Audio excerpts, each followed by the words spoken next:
Mhm. Well, getting the house on Delaware Avenue in Akron was an important step for us. We told you already how we came to find it and the advice we got to buy it.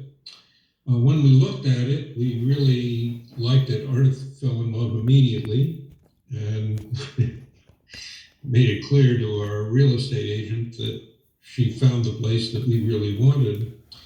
But it didn't meet our needs completely.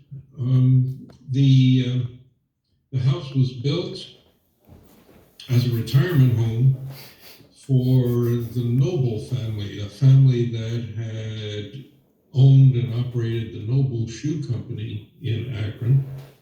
And it was built, we were told, as a retirement house. We didn't buy it from the Nobles. We bought it from someone who had bought it from them, but that was the story that was told to us.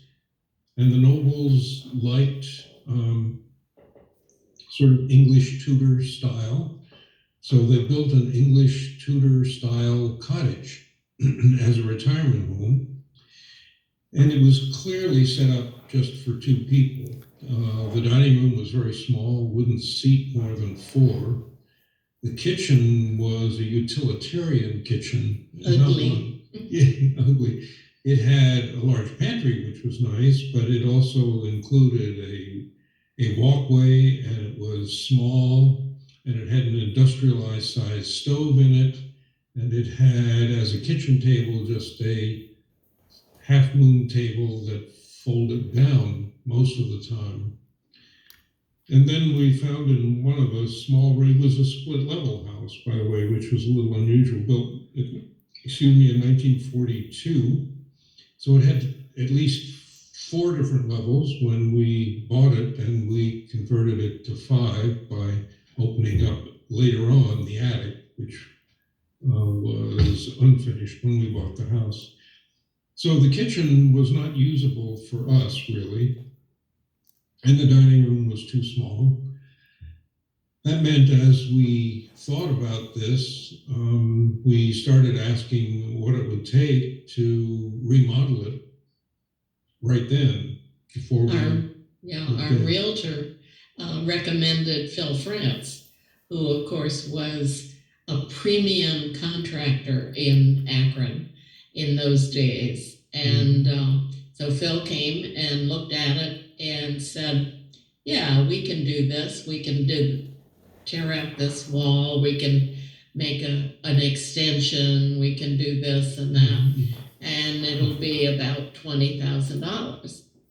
Mm-hmm. So when we took our mortgage, we just added that amount on to the mortgage, and it worked.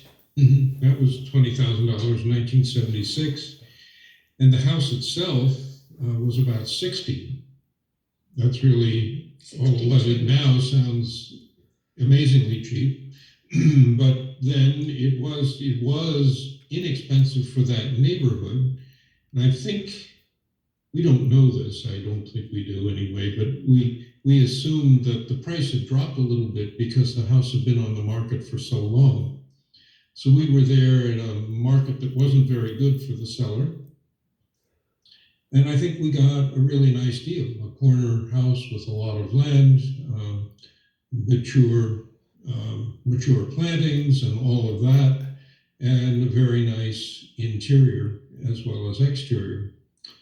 And it took maybe 3 months maybe for the 2 months till we got a kitchen. Mm-hmm. That meant we were living in the basement and cooking on a hot plate for 2 or 3 months while this work was done. So we lived there while all the construction was going on around us. But that meant we were left then with the interior we wanted. And we also had thought that maybe in the future we would expand by remodeling the attic space, the attic storage space. It's just a bare attic. But that wasn't something we were prepared to do at that point. Reload. Recording stopped.